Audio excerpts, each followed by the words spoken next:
àràmàǹdà èèyàn ni obìnrin tí ẹ̀ ń wò yìí. Wọ́n gún lọ́bẹ nígbà 30, wọ́n gún lọ́rùn nígbà 22. Bá a ṣe ń sọ̀rọ̀ yìí ó sì tún wà láyé láàyè àti lálàáfíà. Báwo ló ṣe jẹ́? Ọ̀nà wo ló gbà ṣẹlẹ̀? Ẹ má gbàgbé láti follow page yìí kí ẹ bá mi subscribe sórí YouTube channel mi. Ìjẹ́ báwo ló ṣe jẹ́? Ọ̀nà wo ló gbà ṣẹlẹ̀? Ẹ máa bá mi kà lọ. Wọ́n bí Alison Botta ní ìlú Port Elizabeth ní orílẹ̀-èdè South Africa ní ọjọ́ 22 oṣù kẹsàn-án ọdún 1967. Ṣebí igi tí olúgbó kọ̀yìn sí òun ni afẹ́fẹ́ wó lulẹ̀ láàjìn ní ọjọ́ 22 oṣù kejìlá ọdún 1994. Òun ni òun àti àwọn èèyàn rẹ̀ ni wọ́n jọ ń ṣeré etí omi, èyí tí àwọn èèyàn máa ń ṣe tí wọ́n máa ń péjọ láti jọ ṣàjọyọ̀, láti mutí pọ̀, jẹun pọ̀ àti bẹ́ẹ̀ bẹ́ẹ̀ lọ. Lẹ́yìn tí wọ́n parí eré yìí, gbogbo wọn darí sí ilé rẹ̀ láti tún tẹ̀síwájú nínú eré tí wọ́n ń ṣe. Lẹ́yìn tí wọ́n ṣeré náà tán, òun nìkan òun ló ní ọkọ̀ tó lè fi gbé àwọn yòókù lọ sí ilé wọn. Nígbà tó jẹ́ wípé ilẹ̀ ti ṣú, ó bẹ̀rẹ̀ sí ní gbé wọn lọ sí ilé wọn lọ́kọ̀ọ̀kan èjèèjì. Ìgbà tó gbé wọn lọ tán, ó wá padà sílé wípé kí òun lọ kó àwọn aṣọ òun tó dọ̀tí lọ sí ilé ẹni tí yóò bá fọ aṣọ náà. Ó wọlé ó sì kó aṣọ náà jáde. Ìjẹ́ kó kó aṣọ náà wọnú mọ́tò. Bó ṣe kó aṣọ sí ẹ̀yìn búùtù tán tó ní kí òun wọnú ọkọ̀ láti máa wa ọkọ̀ lọ, lórí ẹnìkan tó yọ ìbọn sí. Ẹni yìí yọ ìbọn sí, ó sì pàṣẹ fún un wípé kó wọnú ọkọ̀ pẹ̀lú òun. Ó wọnú ọkọ̀ pẹ̀lú arákùnrin yìí. Arákùnrin sì ṣíná sí ọkọ̀ rẹ̀, ó sì bẹ̀rẹ̀ sí ní gbé Botta lọ sí ọ̀nà tó jì réré. Láìpẹ́ láì jìnnà, ọkùnrin yìí ó dúró sí ẹ̀gbẹ́ títì kan lábẹ́ igi níbi tí èkejì rẹ̀ ti wá bá wọn, tí èkejì náà sì wọnú ọkọ̀. Inú ọkọ̀ yìí ni wọ́n ti jẹ́ kó yé wípé àwọn fẹ́ bá ní àṣepọ̀ ni, ṣùgbọ́n tí ò bá ti bá àwọn jàǹpátá, àwọn ò dá ẹ̀mí rẹ̀ sí. Ṣùgbọ́n nígbà tí àwọn bá ń jata rẹ̀ lọ́wọ́, tó bá ṣe bí ẹni pé ó lágbára tàbí fẹ́ ṣe bí ẹni pé orí rẹ̀ yí, àwọn ò jẹ́ kó yé wípé ojú ọ̀run ló ń kàn. Lẹ́yìn náà wọ́n sì bẹ̀rẹ̀ sí ní gbé e lọ. Wọ́n gbé e dé inú igbó, wọ́n sì bẹ̀rẹ̀ sí ní bá a ní nǹkan pọ̀ lágídí. Lẹ́yìn ìgbà tí àwọn méjèèjì tí wọ́n lọ lẹ́ẹ̀mejì méjì tán ni wọ́n rí wípé ó ṣeéṣe bí àwọn ò bá gbẹ̀mí rẹ̀, àkàrà lè túṣepò káwọn sì dèrò àgọ́ ọlọ́pàá, èyí tó ṣeéṣe kó jẹ́ pé àwọn ò fi aṣọ péńpé roko ọba.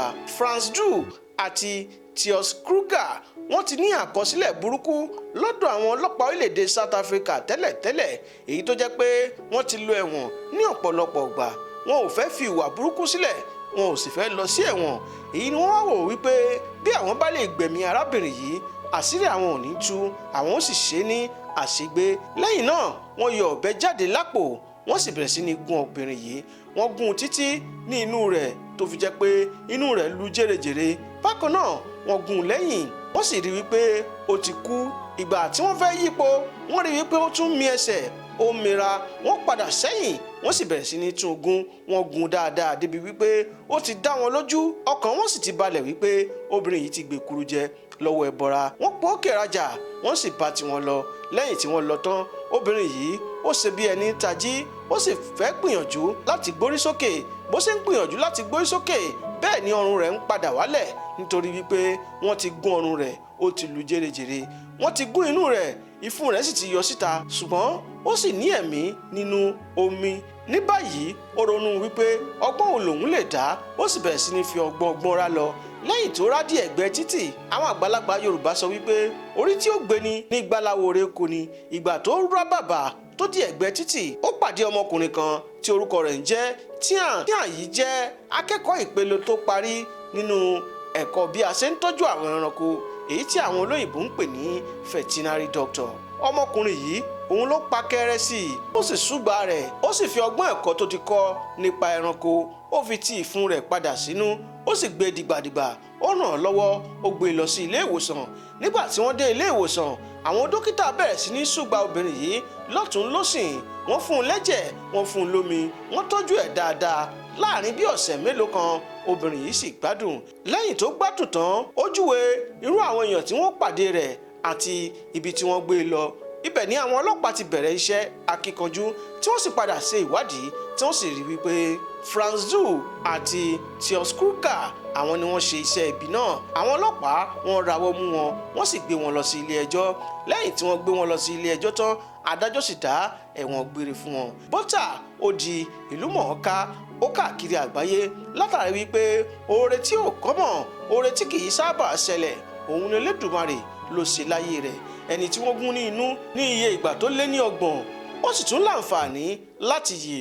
Bí wọ́n bá gún ẹlòmíì lẹ́ẹ̀kan péré ó ti dèrò ọ̀run, ṣùgbọ́n arábìnrin yìí wọ́n gún ní ìgbà tó lé ní 30 ó sì wà láyé bá a ṣe ń sọ̀rọ̀ yìí. Bọ́tà ó wá di ẹni tó jẹ́ wípé ó bẹ̀rẹ̀ sí ní ròyìn iṣẹ́ Olódùmarè, ó ríra rẹ̀ gẹ́gẹ́ bí àyìn àràmàǹdà tó jẹ́, ó sì bẹ̀rẹ̀ sí ní ròyìn èyí káàkiri àgbáyé. Ó kọ ìwé rẹ̀ sì wà nínú àwọn ìwé tó tà jù lórílẹ̀ àgbáyé bá a ti ń sọ̀rọ̀ yìí. Ìwé rẹ̀ sì wà lórí àwọn ẹ̀rọ ayélujára níbi tí a ti ń ka ìwé bíi Amazon àti bẹ́ẹ̀ bẹ́ẹ̀ lọ. Àwọn èèyàn ń ka ìwé rẹ̀, wọ́n ń ra ìwé rẹ̀ ní wìtìwìtì. Ó sì di ẹni tó jẹ́ wípé ó ń bá àwọn èèyàn sọ̀rọ̀ káàkiri àgbáyé. Ìṣẹ̀lẹ̀ wo ló wá padà ṣẹlẹ̀ sí àwọn arákùnrin méjì tí wọ́n pètepèrò láti ṣe ikú pa Bọ́tà lẹ́yìn tí wọ́n fi ipá bá a ní nǹkan pọ̀ tán? Lẹ́yìn ìgbà tí wọ́n lo ọdún 23 lẹ́wọ̀n tán, òun ni ìjọba orílẹ̀-èdè South Africa ló bojú àánú wò wọ́n ló sì tú wọn sílẹ̀. Èyí dùn ọ̀pọ̀lọpọ̀ àwọn ènìyàn, kódà ó dùn ẹni tí ìṣẹ̀lẹ̀ náà ṣẹlẹ̀ sí, tí ṣe arábìnrin Alison Bọ́tà yìí. Ọ̀pọ̀lọpọ̀ àwọn èèyàn sì ń sọ bẹ́ẹ̀ káàkiri orílẹ̀-èdè South Africa.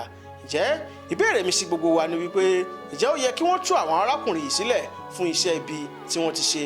Ǹjẹ́ ẹ̀yin tiẹ̀ tilẹ̀ rí irú àwọn èèyàn báyìí rí tí Olódùmarè ṣe ní àkàndá ẹ̀dá tó jẹ́ wípé ikú gbìyànjú láti mú wọn láìpẹ́ ọjọ́, ṣùgbọ́n orí wọn ò jẹ́ nítorí pé wọ́n jẹ́ àràmàǹdà ènìyàn?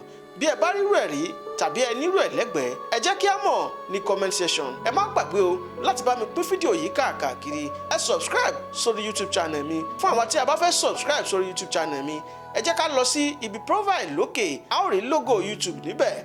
Ẹ jẹ́ ká tẹ ibẹ̀, yóò gbé wa lọ sí orí YouTube mi kí ẹ bá mi subscribe sórí YouTube channel mi. Ẹ ṣeun o, tí ìgbà mìíràn tá ó tún máa pàdé.